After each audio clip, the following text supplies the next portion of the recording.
నమస్తే. సమన్యాయం చేయకుంటే రాష్ట్రాన్ని సమైక్యంగా ఉంచాలని డిమాండ్ చేశారు వైఎస్ఆర్ కాంగ్రెస్ పార్టీ గౌరవ అధ్యక్షురాలు వైఎస్ విజయమ్మ. దీనికోసం అవిశ్రాంతంగా పోరాటం చేస్తానని ఆమె ప్రకటించారు. సీమాంధ్ర ప్రజల మనోభావాలకు విలువ లేకుండా కాంగ్రెస్ చేస్తున్న కుటిల రాజకీయాలపై వైఎస్ఆర్సీపీ నేతలు మండిపడుతున్నారు. గుంటూరు విజయమ్మ సమర దీక్షకు జనం పోటెత్తుతున్నారు.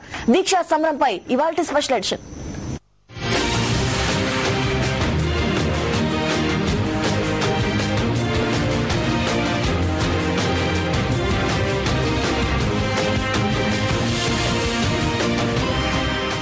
మూడు ప్రాంతాల ప్రజల స్వేదంతో హైదరాబాద్ అభివృద్ది చెందిందని వైఎస్ఆర్ కాంగ్రెస్ పార్టీ గౌరవ అధ్యక్షురాలు వైఎస్ విజయమ్మ చెప్పారు. ఉద్యోగులపై ఎస్మా ప్రయోగిస్తామంటూ బెదిరించడం దారుణమన్నారు. ఉద్యోగులకు అన్ని విధాలుగా అండగా ఉంటామన్నారు వైఎస్ విజయమ్మ. న్యాయమైన డిమాండ్లతో సమ్మె చేస్తున్న ఉద్యోగులపై ఎస్మా చట్టాన్ని ప్రయోగిస్తామంటూ ప్రభుత్వం బెదిరించడం దారుణమని వైఎస్ఆర్ కాంగ్రెస్ పార్టీ గౌరవ అధ్యక్షురాలు వైఎస్ విజయమ్మ మండిపడ్డారు. ప్రభుత్వం అణిచివేత ధోరణి విడనాడాలన్నారు. ఒకవైపు రాష్ట్ర విభజనను స్వాగతిస్తూనే మరోవైపు ఏ మొహం పెట్టుకుని బస్సు యాత్రలు నిర్వహిస్తారంటూ చంద్రబాబు విధానాలను ఆమె ప్రశ్నించారు. చంద్రబాబుకు ప్రజలే బుద్ధి చెబుతారని వైఎస్ విజయమ్మ చెప్పారు. మరి చంద్రబాబు నాయుడు గారేమో ఈ ప్రజలకు ఈ పక్క ప్రజల గురించి మనోభావాలు కానీ ప్రజల బాధలు కానీ ఏమని కూడా ఆలోచన చేయకుండా నేను తెలంగాణకు కట్టుబడి ఉన్నానని చెప్పి ఆయన లెటర్ ఇచ్చిన దానివల్ల వాళ్ళు ఈ నిర్ణయం కూడా తీసుకోవడం జరిగింది. అంటే ఎందుకంటే ప్రధాన ప్రతిపక్షం ఎక్కువ మంది ఎమ్మెల్యేలు దగ్గర 75-80 మంది ఎమ్మెల్యేలు ఉన్నారు. ఇప్పుడు 93 మంది ఎంతో ఉంటే అందరూ వేరే పార్టీలకు పోవడం జరిగింది. అంటే ఈ రోజు చంద్రబాబు నాయుడు గారు మరి ఏ విధంగా ఆత్మగౌరవ యాత్ర పెట్టుకుని వస్తాడో నాకు తెలియదు. ప్రజలే బుద్ధి చెప్తారు. రెండింటి కూడా బుద్ధి చెప్తారమ్మా. ప్రజలు చెప్పాల్సిన టైం వస్తారు. హైదరాబాద్ తమదే అనుకుని రాష్ట్రంలోని ప్రజలు ఎన్నెన్నో ఆశలు పెంచుకున్నారని వైఎస్ విజయమ్మ చెప్పారు. తమ భవిష్యత్తు హైదరాబాద్ లో ఉందనుకుంటున్నారని, ఇప్పుడు కాదు పొమ్మంటే ఎలా అని విజయమ్మ ఆవేదన చెందారు.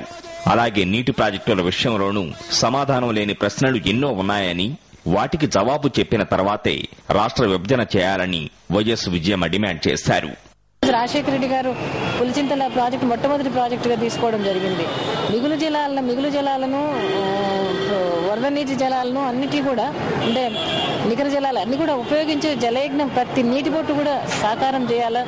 జలయజ్ఞం అనేది ఆ రోజు ఆయన చాలా ప్రతిష్టాత్మకంగా తీసుకొని చేయడం జరిగింది. 86 ప్రాజెక్టులు తీసుకోవడం జరిగింది. 3 ప్రాంతాలకు 1 కోటి ఎకరాలకు నీళ్లు అందించాలని చెప్పి ఆ రోజు 1,50,000 కోట్లతోటి మొదలు పెట్టడం జరిగింది. దాంట్లో పులిచింతల ప్రాజెక్టు, ఈ ప్రాంతంకు సంబంధించిన పులిచింతల ప్రాజెక్టు ఈరోజు రాజశేఖర రెడ్డి గారు ఉన్నప్పుడు దగ్గర 90% పైనే పూర్తి కూడా అయింది.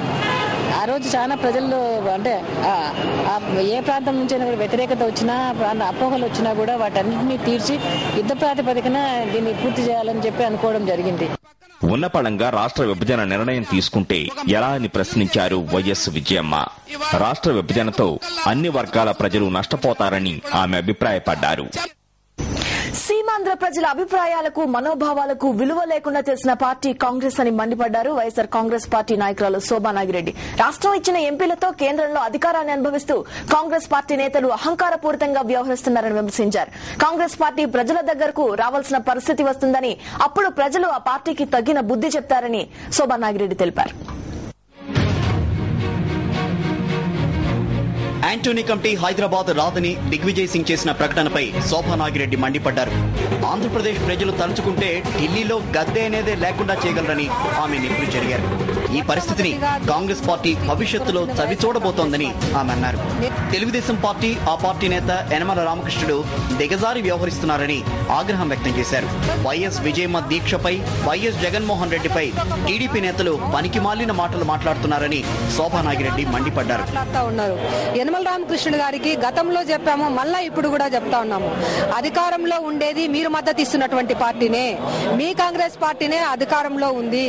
మీరు అవిశ్వాస తీర్మానానికి అనుకూలంగా ఓటేసి నిలబెట్టినటువంటి పార్టీనే అధికారంలో ఉంది. మీకు చేతనైతే మీరు ఎలాంటి ఎంక్వైరీలైనా వేయించుకోండి. దానికి వైఎస్ఆర్ కాంగ్రెస్ పార్టీ మేము సిద్ధంగా ఉన్నాము. నిజంగా యనమల రామకృష్ణుడు గారు గాని జగన్మోహన్ రెడ్డి గారు ఫోన్లో మాట్లాడుతున్నారని నిరూపించగలిగితే నేను శాశ్వతంగా రాజకీయాల నుంచి తొలగుతాను. టీడీపీ నేతలు తమ విమర్శలకు రుజువులు చూపాలంటూ శోభా నాగిరెడ్డి మండిపడ్డారు. ప్రజా ఉద్యమానికి మద్దతు ఇవ్వకుండా చంద్రబాబు మౌనంగా ఉండడాన్ని కూడా ప్రజలు గమనిస్తున్నారని ఆమె చెప్పారు.